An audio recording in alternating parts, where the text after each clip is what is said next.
Welcome to a new series we're calling The Good, the Bad, and the Ugly of Farming. I'm Mason Goss. This is my wife, Jenny Goss. We are farmers here at Sunny Willow Farms in East Texas. We've got a beautiful 70-acre property that we, about a year ago, sat down and said, let's move out to the country and let's start a farm. And we have had a blast, but it's also been really hard. And I think as we got to the end of the year, wanting to think through and share what our experience has been like, we started to think this is going to take a lot more time than we have in one of our short form videos. So let's sit down, let's get a cup of coffee, get some tea, cozy up by the fire, and let's just chat about all things good, all things bad, and all things ugly of farming.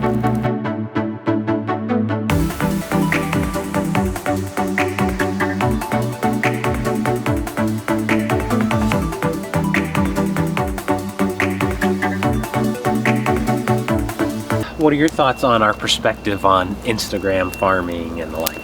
Yeah. Social media, all that stuff. Right. I think it's highly glamorized. I'll say that. I think one of the most common comments that we get from people when we tell them what we've done, you know, we left the city and moved out to start a farm, is, oh my gosh, you're living my dream. That's what I want to do. That's so awesome. And the purpose of these videos is certainly not to discourage anyone from doing what we're doing. Right.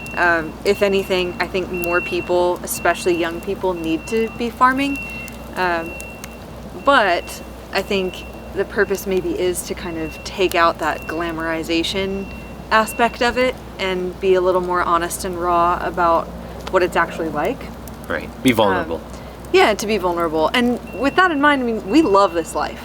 Like, we love it here. It's been the best decision I think we ever made. But it's been way harder than anything we've ever done. It's been so hard.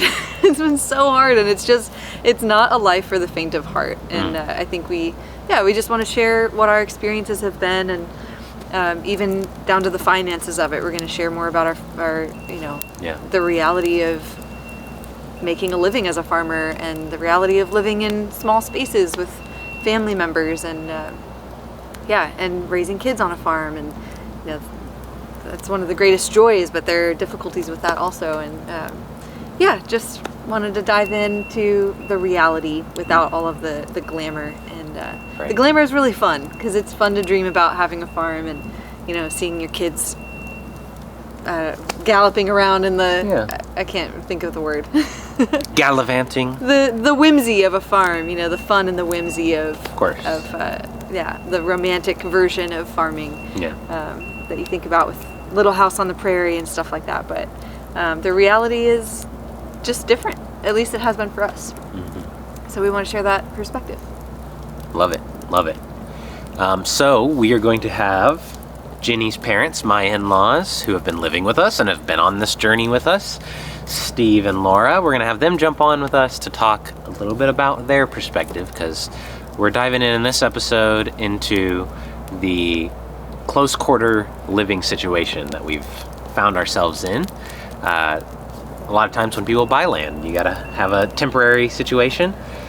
And ours is the workshop, and they'll love to give their perspective, dive deep into what it's like to live all in one space in close quarters, roughing it, not too much, but a little bit for sure. Yeah, enough to where I know people have asked about what is it like to live with your in-laws, how's that going? That's usually the first question that comes up when when I talk to friends, they're like, how is it living with your in-laws?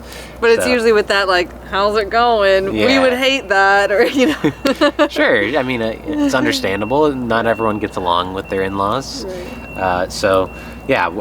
We'll have them jump on and we'll get right into it. Welcome, Steve and Laura. Come on down to the good, the bad, and the ugly. They're joining us to talk about living in close quarters in this first year on the farm, and we wanted to pick their brains, check in on their experience as well.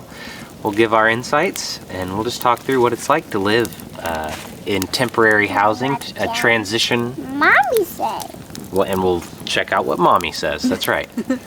to live in a temporary situation. I know a lot of people will take their time when they're moving out onto a piece of property. They'll find some sort of transition stage, so either a camper or a tiny home or a shipping container. For us, we've got a 30 by 40 workshop. Not the worst you can do out of that list. But when you've got 5 people here and then added a 6th within the year, things can get pretty cramped. But I think we've all had a good attitude about it. Steve, Laura, can you give your broad brush thoughts on the year? Well, I think we've been really blessed. God's given us this property to live on. The first thing that we did was build this workshop just so that we'd have a place for the things that we need to have a place for. And then it became clear really pretty quickly pretty early on that we were going to have to make it into our home until we had the time and the funds to build our permanent homes. We've since actually built a yurt for Mason and Jenny and Lucy and Teddy. Check out those videos if you haven't seen those. Check out those videos. And so we need to finish that out on the inside still, but the building is there, and we see light at the end of this tunnel. That's right. So we're living together in cramped quarters. I want to touch on what you said. I think that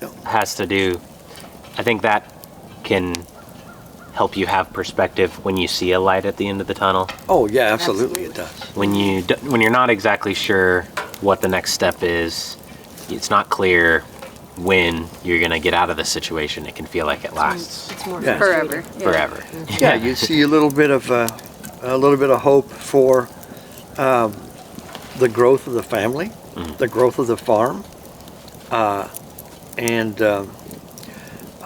it just a little more normalcy. It motivates Yeah. you Yeah. to keep on going. You just take a deep breath and say, okay, just a few more months. Yeah. That's right. Yeah. Now, okay, so and we talk about this being close quarters and having to live together. People did this 100 years ago, and it was the norm. Multi-generational Parents- living. Not as Yeah. bad as Kids, people their think. parents, their grandparents, everybody lived under one roof, and it wasn't unusual. A lot of cultures still do. A lot of cultures still do. Yeah. It's true. And so I don't feel so stifled by it because we have the opportunity to be a big part of these grandkids' lives at the same time. If we were living in even on the same property in another home, we Wouldn't get the same interaction. Still we wouldn't wouldn't see have them that as same much. interaction. So it's really a blessing, and Here, take it with when that. my What do you think, granddaughter. Lucy? You like living with Grandma and Grandpa? Yes.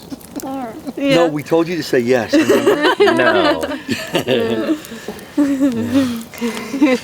So yeah, it's fun. It has been. When we talk It's about the fun, yurt, and yeah, go ahead. and Lucy talks about where are Grandma and Grandpa going to sleep, then you know she just expects that Grandma and Grandpa are always going to be there, and so that's great. Yeah, Okay, she come does. She expects that we're always going to be there, and hopefully we'll be there for a very long time.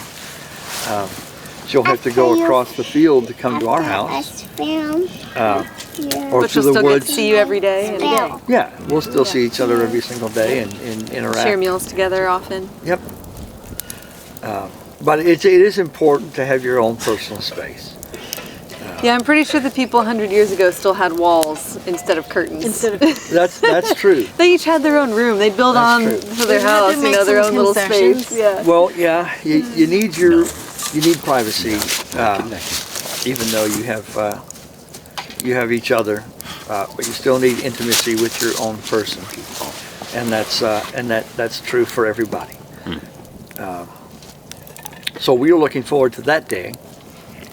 But in the meantime, we are blessed to have a great relationship with each other. We get along, and of course, we knock heads occasionally, but that's normal. That's normal in any healthy relationship. We all try to communicate as best we can. But you give it to God, because He always will get you through everything. Okay. That's something I wanted to touch on is one thing that's made this an easier, smoother situation is good communication. Yeah. Right. I think that's something you got to have. I think if it was if the culture of our family would be to bottle everything up and never share how you're feeling when someone hurts your feelings or someone steps on your toes in one way or the other. Or if you just disagree. Yeah, I think that would make the situation a lot more tense. There'd be a lot more pressure building. And I don't know if we could, how long we would last. No, not at all. Yeah, so I think that open communication, being able to talk through conflict, has been key to living together in harmony and peace. Yes. I think that's what the Bible, tells us to do. So I think we're living that out. It's not always easy, and you step on each other's toes plenty, and you got to humble yourself enough to say sorry and apologize. But I think Jenny's definitely been a instrumental part in making sure that we communicate and clear up disagreements, conflicts, and Absolutely. that we live in peace. Our resident therapist. Yeah, Jenny's just good about addressing problems when they come up, and let's talk through, and then we can move on and, live together peacefully. Yep. We're always stronger at the end of an argument. It's rare that we argue or disagree on stuff and everyone goes their separate ways, upset with each other. You just get through it, resolve it, talk through it. It's uncomfortable, but it's worth it. Yeah. It's better at the end. Yeah. She'll just pop in on my lap. Yeah. Did you cut it? Did you cut me? And like magic, I have Lucy, just like magic. You got a schmutz. Well, the only other thing that I wanted to say about that is that at the end of the day, Hold on. Lucy, if you want to be in the video, you need to Sit up. listen, sit up, Yeah. yep, and keep your eyes Quietly open. and listen to what he has to say. If you don't want to be in the video, you can go sit with Kid Vacuum, you can go play with your kitchen. You're welcome to do, but it's your choice. Do you want to sit and listen, or do you want to go play? Just sit and listen. Okay. all right. All right.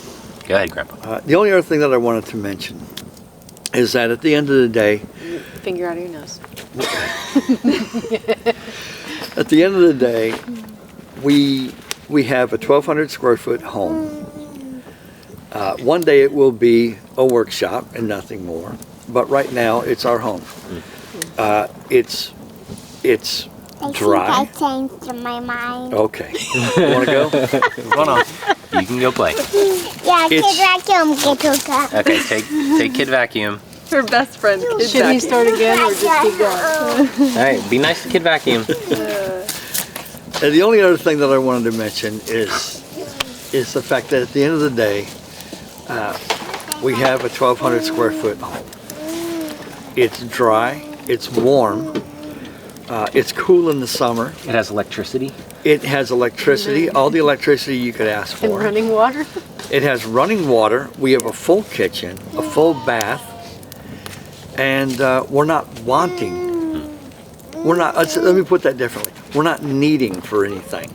So, we've been blessed with this, and we don't take it for granted because we know that there are a lot of families, especially families that are starting their own farm, young families that don't have what we already have here. We've had a lot of just a lot of blessings from God to allow us to build what we've already built here in the short time that we've been here, and so we're really grateful for that. So that's all Good I had to stuff, say man. about that.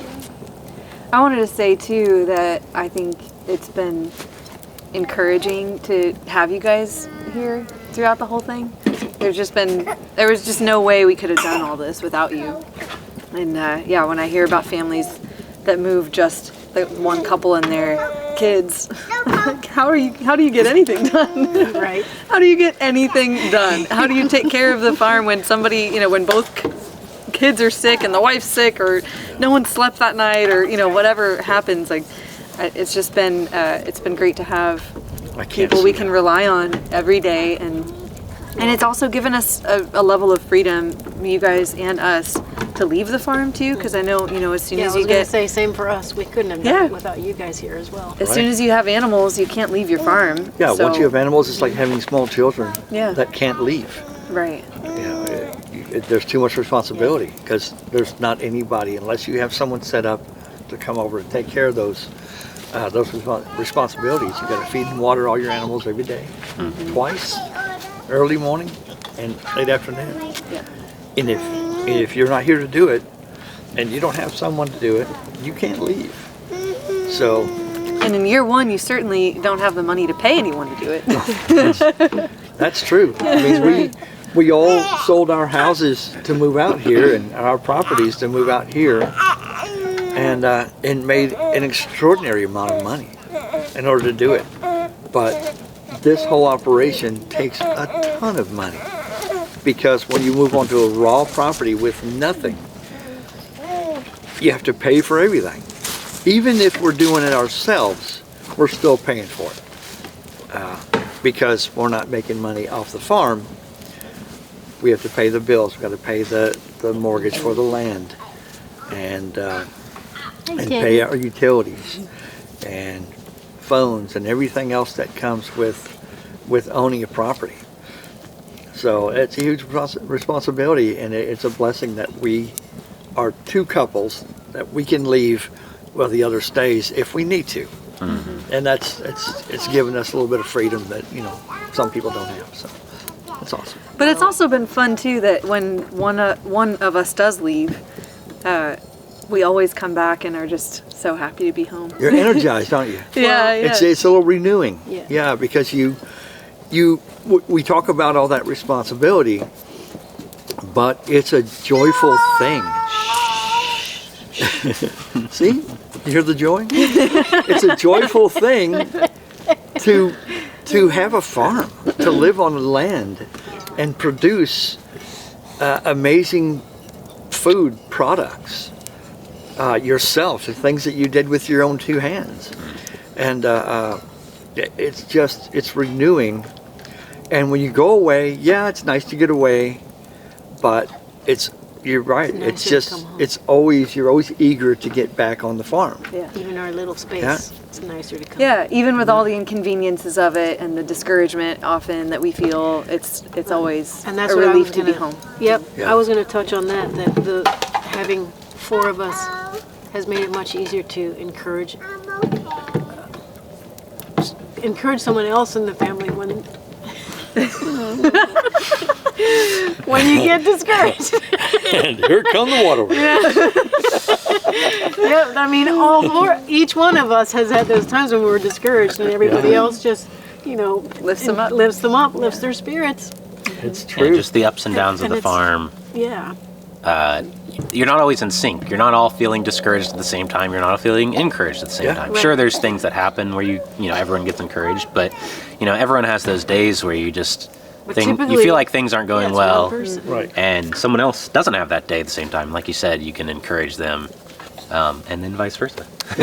Yeah, it's a great support system. Yep. And we encourage everybody to do that.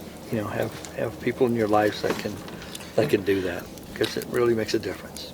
Yeah, I think the multi-generational model is, like you said, it's about getting back to your roots, about something that people did as the norm 100 years ago, and we've gone away from it, where parents aren't being taken care of by the younger generation, and they're shipped off to a home where they're a state away or 2 states away, or you barely ever see them. And it's not just the children that are thinking that; it's the parents.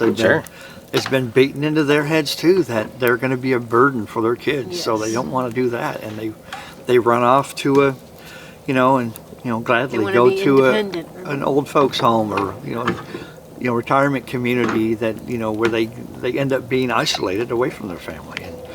And so unless they, have a huge community of friends, they become very lonely. And that's not the way you're supposed to live your life, even in your older years. You're supposed to, if you can't do the physical work anymore, you have to be someone who has a lifetime of experience to pass on to the younger generations. And if you don't do that, you lose purpose. Yeah. So I think that's important. Yeah, I think that's the way it functions with nature well, where it's just a natural outflowing to pass your knowledge down once your body breaks down, and when the younger generation can pick up that mantle. And I think that's what keeps families, keeps societies cohesive. And so we've lost that as our society's moving away from into more separation, more distinctions, and families are breaking apart, not staying together anymore, and it's a sad thing. So we encourage anyone that if you have that opportunity, take it. It's worth it. Mm-hmm. It's worth the struggle, and it's only grown our relationship with each other. I know one question a lot of people are probably asking.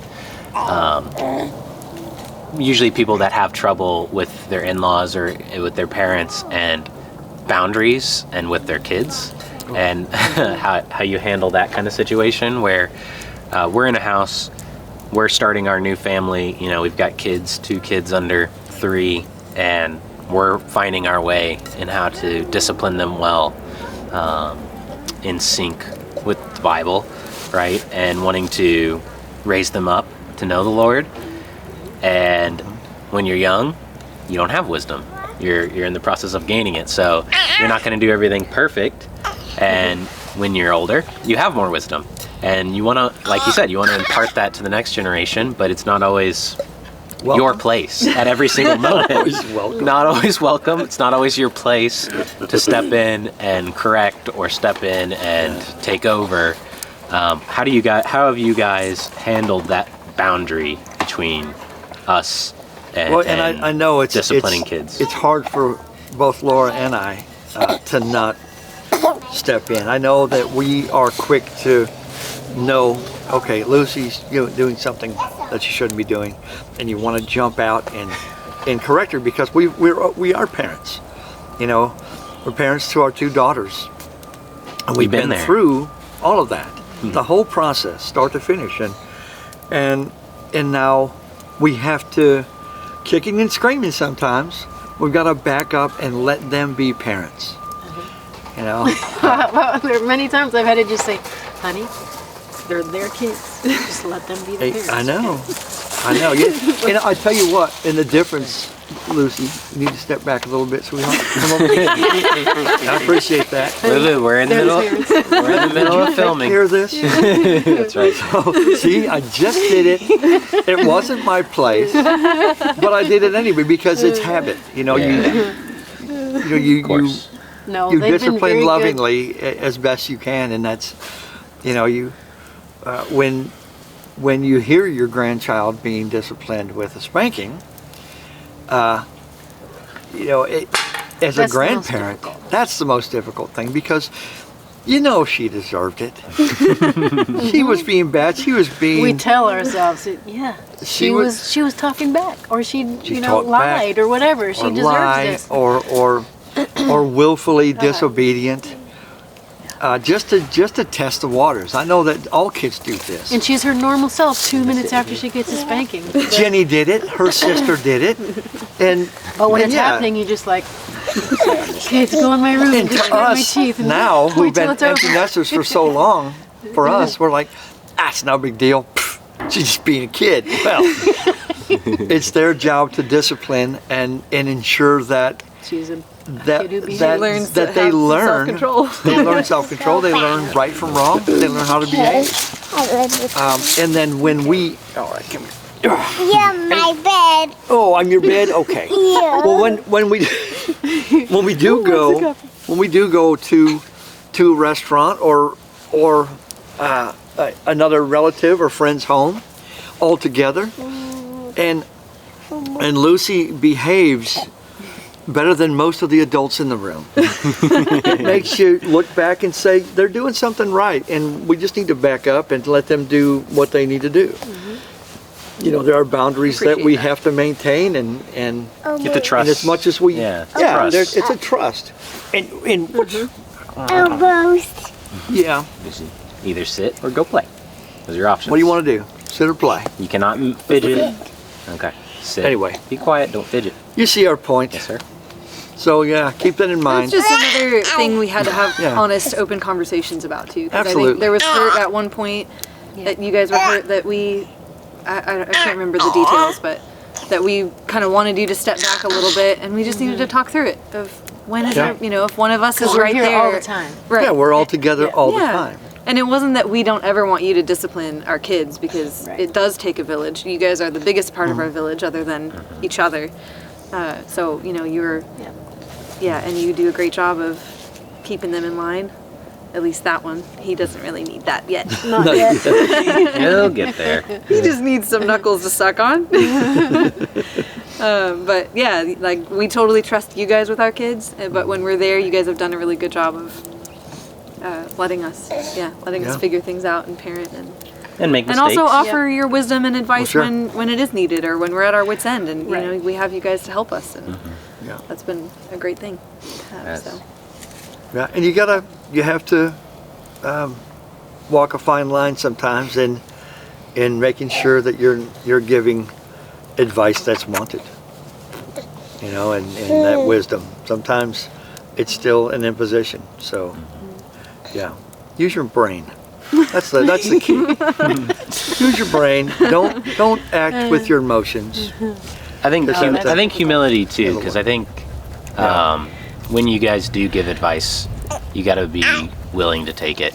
Of You course. know, I think it's easy to think that, as the younger generation, to think that you see everything that your parents did or your in-laws did, and you're like, I'm just gonna do everything much better, and and not make the mistakes they made, and correct it all, and so they don't have anything of value to offer because I already see what's wrong and what's right and what they did wrong, what I everything. can do better. Yeah, of course, that's the impulse, and I think that's prideful. I think that's prideful. Yeah, because, like I said, when you're younger, you don't have the wisdom. You haven't been through it. I've only lived 29 years of life. Jenny's lived indiscriminate number of years of life. 31. And proud of every single one. That's right. And so, And yeah. we've only been parents for 3 Only years. been parents for 3 years, so there's only so much time to gain that wisdom. And when you raise kids all the way up, you do have something to offer, whatever it is. Also, it's important though for older people to know that Wow. I think I want to you may go have done back something in wrong my house. raising your children, and you can learn that now. Oh, okay, well, it would have been better if I'd done it that way when my kids were little. And there's nothing wrong with admitting that. Like, don't be too old to learn. I think a Yeah, big new way point of to doing that things. is just spiritual growth in our family. Like you guys have grown so much spiritually since I was a kid that I think you probably would have done some That's things also part differently of just because wisdom. of that. And that just sanctification and That also, that's just what Mason was talking about. We've learned. We've gained more experience over the years. So we talked about some of the good. What are some of the bad and the ugly sides of living in close quarters? Any maybe spicy situations, conflicts that have come up? I know we talked about we resolved them, but what are anything you can think of that drives you Yes. crazy, Things that on leaves the you? A couple of things that regularly come up between the two couples. It's always the two couples. Yeah. Like, for instance, the older couple likes to be able to see at night, so we have lights on. Okay, the younger couple likes to live in a cave, so they want the lights down as soon as possible in the evening. mood lighting. Our shins lighting. will never recover from the times we cracked them against the table. Right. I don't know how many times I've heard Steve grunt after Jenny turns the lights off in the middle of him reading a book. You gotta warn me. I did warn you. I wasn't listening. I was reading. I wasn't listening to I what you were can't see saying. I to was crochet reading. now because you turned the lights down. Right. That's right. But well, if we go on a date, we'll come back and it's like 11 o'clock at night, and every every light's on in single the light building. is on in the house. Yeah, it's like Yeah. in the middle of the day. Yes. That's craziness. Yep. well, we like to see it. That's a crazy person thing. To see at night? No. Lamplight at normal. night is just relaxing. It helps you get sleepy. To you, but we're usually up, doing our jazzercise. Right. right. One of the other ones Calisthenics. Okay, yeah. What's one of the other ones? One of the other ones is temperature. The younger my God, couple that's always a likes fight. it to be Always a cold fight. in the That's a fight house. usually between couples too. Yes. And Yeah. we So like it you've got to fight warm. here, then you've got to fight here, and then you've got to Yes. fight. They want to Yes. live in a cold, dark cave. And we want a bright, warm, welcoming That's right. place to live. Right. We like to there's live in a nothing wrong with that. cozy 72, 71 degree, 69. really just 65. We relaxing actually environment. Well, don't- through the night, Jenny and I will take turns. She'll get out of her room and come in and hit the remote control to turn the temperature down, and 2 hours later I'll wake up freezing and turn it back up. Because I'll wake up sweating and be like, why is the heater on? Yeah. It's only 60 degrees outside. Part of the reason, Who in the world turned the heater on? I'm sweating. part of the reason too. I don't want to wear long johns in my pajamas, okay? I don't think that's necessary. What we run into is because they're right next to the AC unit Yes. and heater, they get Yes. the first fruits of whatever comes Yeah. out. Yeah, we should have Yeah. switched sides a long time ago. Yeah, well, we've got a Right. mini split system that controls the whole place. Yeah, it does a great job, but it hits you guys first. So And when you're it- surrounded by Doesn't curtains. reach so past your curtains. yeah, not as well. It Yeah. can't Right. get past those curtains Yeah. enough to really get to you. So And the other thing that we that's argue just about, the circumstance. really the other main thing we argue about is TV. Yeah. We like to watch more TV than they do. We all still usually watch some TV in the evenings, but TV has been the problem, especially with the kids, because we have to be careful of We don't ever want of what the TV Lucy on around them, really. sees. Yeah. Yeah, you just never know. Even if he's watching something like Gold Rush, something harmless on Discovery. football. Right. Or football, Yeah, yeah. yeah. Something that's relatively clean. It'll And flip to a commercials. commercial Commercial. that's just terrible. Horror Yeah. movie commercials It's all got, the time. Yeah. Whatever it is. just Yeah. whatever it is. Yeah. Whatever it is, it's just trash. Yep. Trash. The TV is just filled with trash. So that's been the other thing we argue over. Sure. Yeah, We've never I like come to to watch it, you know. football. Oh, I know one. I have a small one. And I want The it tissue on all the box. time. Oh my! Yes. Jenny likes to travel, make sure that her tissue boxes travel throughout the entire workshop. Steve wants it in one place. I want one. I'm not asking for much. He needs it One- by his chair. One right next to my chair. Yeah. Yes. And don't sit in my chair. One right next to my chair, my chair. Did I say my chair? Okay, that's all I ask. Just my little space. I've been leaving it there. Yes, I know. Thank you. Yes. You're welcome. You've learned. So And I've after sat a in this year, chair maybe 3 times in a year, so. after a year, Right. although you yesterday do it we had to search for it, but Yeah. The neither here nor box? there. Oh. Yeah. Well, I have a baby that spits up on me all the time, so it's Whatever the frequent that I'm excuse like, is. Which is throw why me a you have tissue. these Somebody tissues throw over me a there. tissue. Help me. Yes. Yeah. Yeah. No, I get it. It's just a petty little thing. It's not They're that all big a they're all deal. petty. And They are. We've They're never all really petty, and fought. nothing has. They're all friendly arguments. know- all of those they're are. friendly. We haven't come to fisticuffs over any of it. Yep.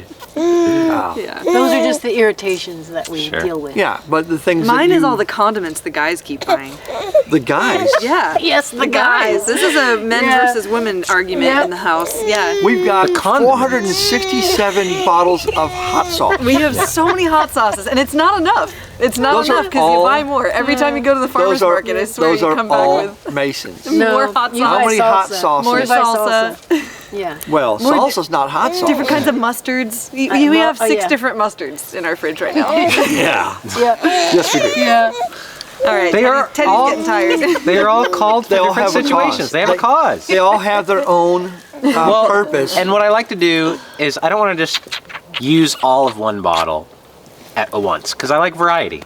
So I'm gonna use, So we have 10 different hot sauces, a little bit each time, and just rotate through. And so, then the day comes when I use all of them up within a week, and it's the way I like it.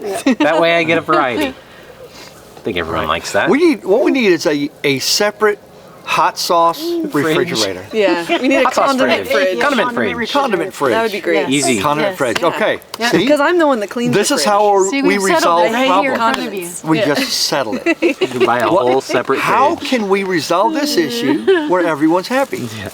Condiment Condiment fridge. fridge. Although, go. I just realized I put like 5 or 6 different hot sauces in your stocking for Christmas. So you were So- Enabler. I'm a part of the problem. You're an enabler. Enabler. So there you go. There you go. It's not a There you perfect, go. perfect life, but we make it work. That's right. We make it work because that honors God. We make it work. And those things We love don't each really other. matter in the long And run. we Fun. love It's each been other. fun living together. It has been fun. Any final thoughts? I think we'll wrap it up. That was really good. Thanks for joining us for the good, the bad, and the ugly of farming. This has been a chat on living in close quarters and our kind of transition phase of the farm where we're all living together as one big happy family. And yeah, we wanted to give you guys an honest look at what goes down and all the ups and downs of this life so that you can get a little bit of insight in case you ever decide to do it for yourself or you decide to sit on your couch. Whatever, everyone in between. Right. Those are the only 2 options, clearly.